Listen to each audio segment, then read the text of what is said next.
এই মুহূর্তে এই বিষয় নিয়ে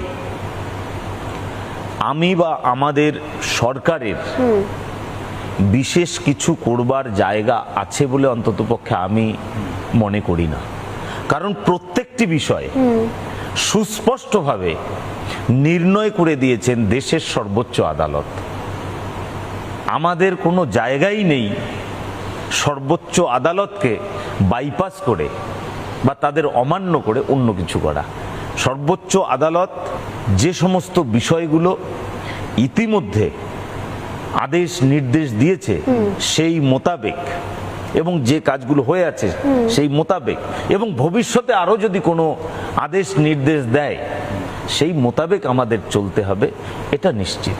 একদম। আর যদি কোর্টের ইন্টারভেনশন না থাকে তাহলে সেক্ষেত্রে আমরা নিশ্চিতভাবে একদম স্বচ্ছ প্রক্রিয়ার মধ্য দিয়ে সমস্ত কিছু বেশ